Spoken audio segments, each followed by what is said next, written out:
Hello bioinformatics students, my name is Andy Baker. Over the past couple of weeks, a couple of you have taken advantage of my offer to ask questions either via email or in class.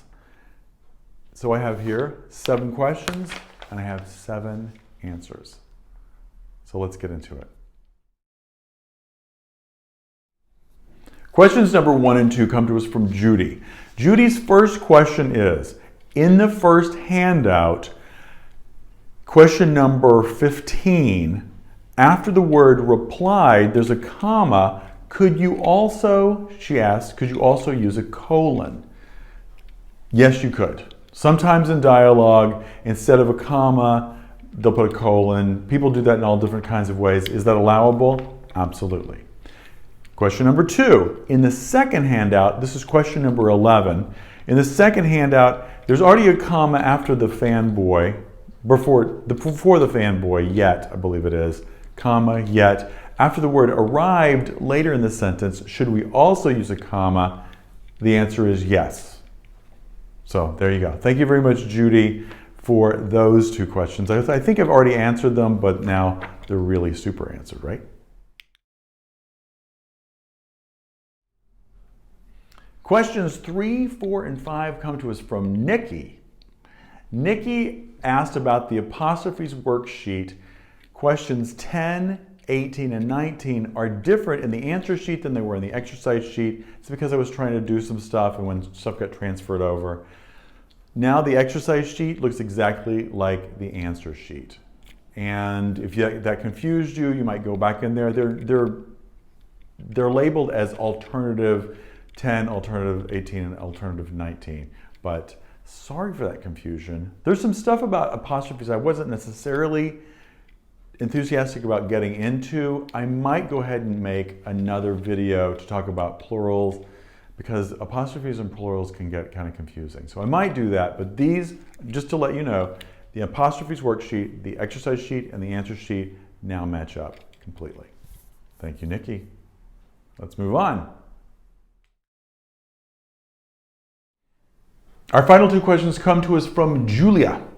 Julia asks, some research papers I've read use the word we frequently. Is that wrong somehow? I know it's wrong in Dutch and you've said it's wrong as well. How is it that some researchers still use we in papers? That's a really good question. I thought I knew the answer and it turns out I did know the answer.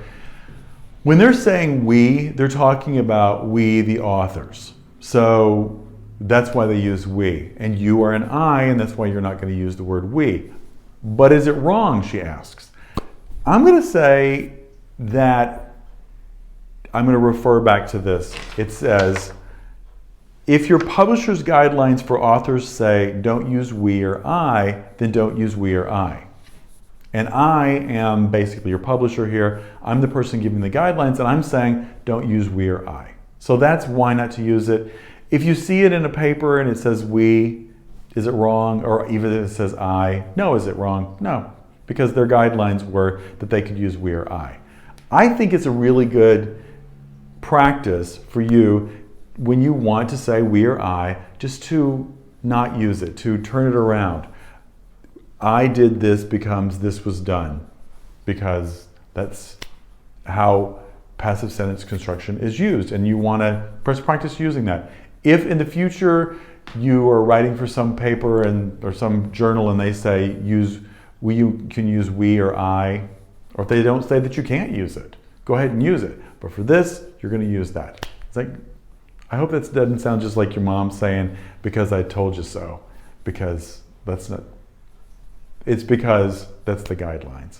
That is kind of like I told you so, isn't it? Next question. Our final question is as follows.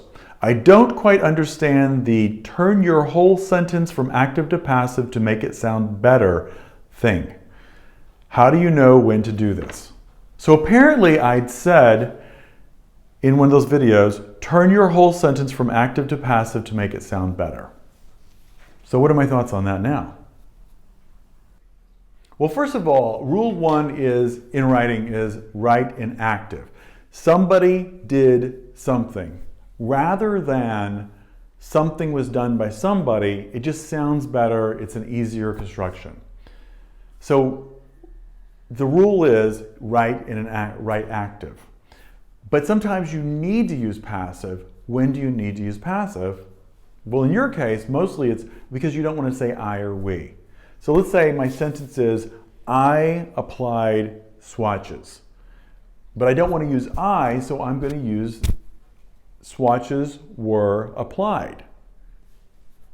Because if I do that, I don't need to use by me. I don't have to say swatches were applied by me because it's obvious.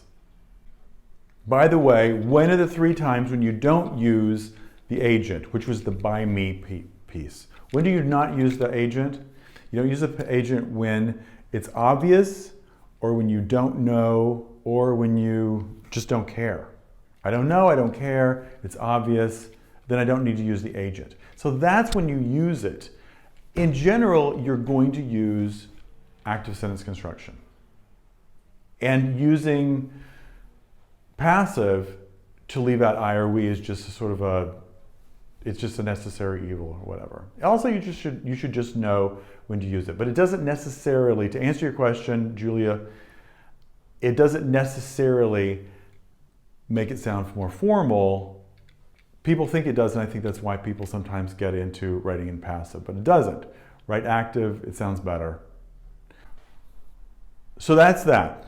And if you have any questions in the coming weeks, please send them to me. If you would like to, and I'm absolutely serious as a heart attack about this, if you would like to send me some of your writing, maybe some writing that you're going to submit for your paper, maybe some of you are saving that up. I don't want to bore them with my writing, so I'm going to send them some stuff before I turn it in. Please feel free to do that. I'm very happy to correct your mistakes. This is about you learning how to write English.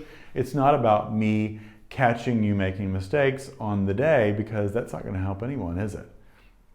All right, so if I can help you clear up your writing before you turn it in, it will make it so much easier for me, and it'll make it so much easier for you, because you'll say, oh, I keep doing that thing. Let me quit doing that thing. And you won't be a cuckoo, all right? Because I'll think you're a cuckoo if you don't take advantage of this. All right, that's it. See you next time.